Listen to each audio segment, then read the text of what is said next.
I'm so pleased that Malaysia is the first country that he chose for his offering. And that gesture is very much appreciated. It shows your deep affection and trust.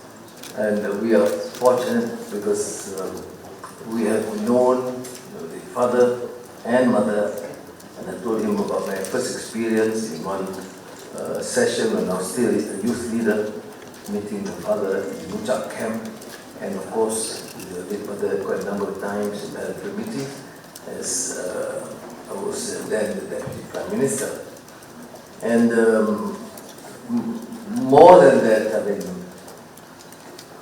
Brother Ibrahim Rahman and the family has endured hardships, struggle for being consistent in his ideals to defend freedom and progress of his people in his country who he deeply loved.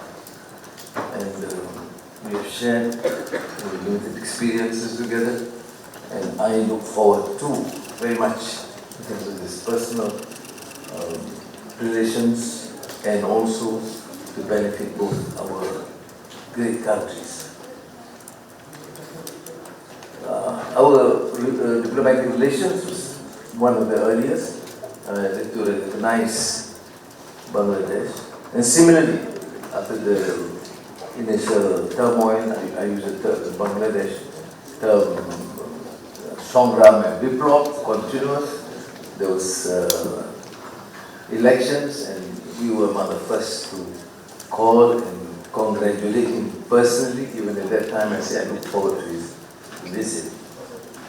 Now, we have to enhance bilateral relations, and we discussed as Foreign Minister, Home Affairs and Trade and relevant ministries to take up this challenge to cement the relations through fast-track FTA, through enhanced and comprehensive partnership in all fields, and not limited only to trade and investment, although that remains to be pivotal, but also to extend beyond that in terms of collaboration in all fields of research, new science, new technology, of semiconductor, and AI, because these are the challenges for our people in the future.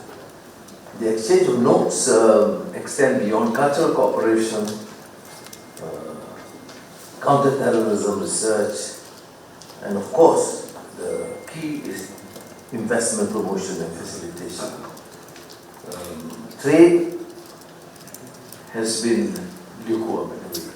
We have Bangladesh is a big country with enormous potential, and with Malaysia we should enhance our bilateral trade investments, and as I said, in new areas other than agriculture, which remains again one of the key areas, but then semiconductor, digital economy, energy, advanced manufacturing.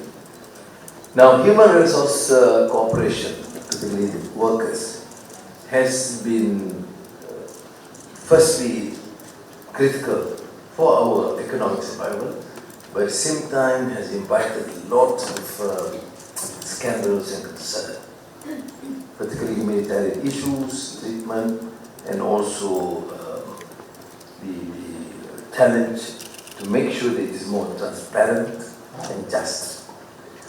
I appreciate his candor, his commitment to share our common resolve.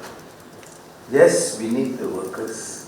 Yes, also, and more importantly, we have to protect the welfare of the workers and their families. This continued use of workers being exploited, ill-treated, and purely for personal or company gains cannot be tolerated. And I truly appreciate the sentiments expressed in private to me and also in the bilateral meetings that we must take the lead in stopping the excesses and making sure it is transparent, meets the requirement of both countries, but must protect the interests of these workers and their families.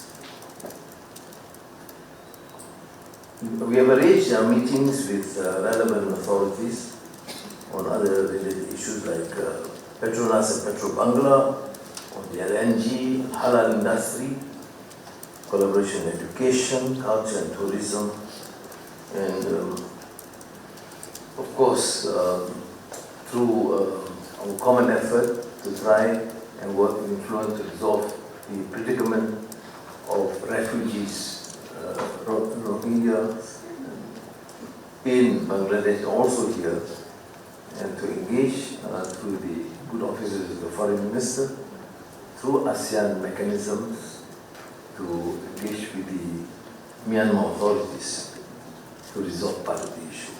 On global issues, on Palestine, on the plight atrocities inflicted on Gaza by the Zionist Israeli regime, on the support to the lasting peace in the Gulf and Iran, we are together, and we will continue to engage with all of the partners to ensure there is peace.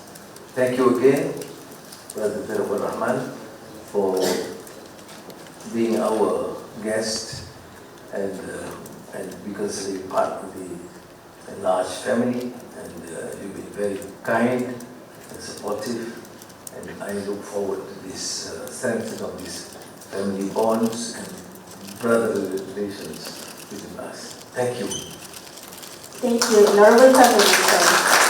I now invite the Honorable Prime Minister of Bangladesh to deliver his statement.